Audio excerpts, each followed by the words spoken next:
Hello, I'm Ghostbones, and yes, the ghost is in fact in love with the bones.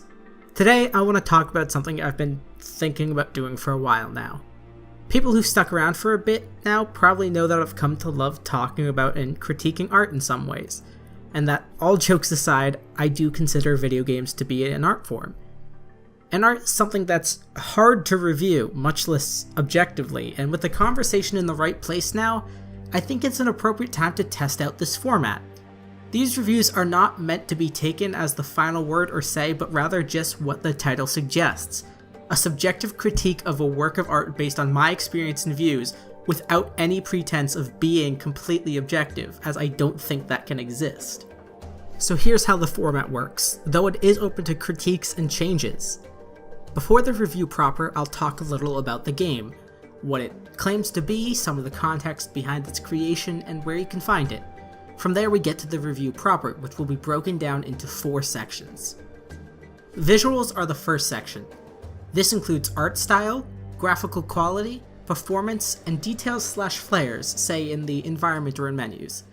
This may also include options available if necessary. Aside from this, I'll also discuss how the graphics serve the rest of the game as a cohesive work.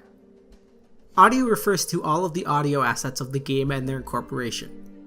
This means the score, voice acting, and sound effects, and how appropriate they are in the context of the moment or the rest of the game. Gameplay is a broad category, referring quite simply to how you interact with the game. What you spend the game doing, how you do that, how responsive everything is, and pros or cons of the execution of that particular style of gameplay. The last category is narrative/tone. This can refer to multiple things, as not every game needs a strong or complex narrative, hence the tone part of the name. Does the game aim to evoke a certain feeling or vibe, and how does it accomplish that?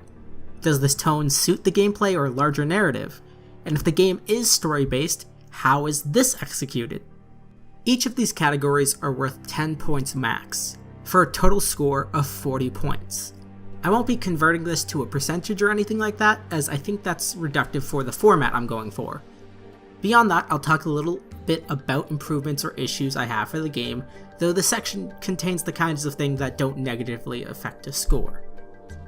And there you have the beginning format for subjective reviews. Like I said earlier, it's open to critique and changes. Right now I'm planning on doing one for an older game as sort of a test run for the format, and one for the game Gigantic, and more along the way hopefully, if these are good and the format works. But as always, until next time, beautiful people.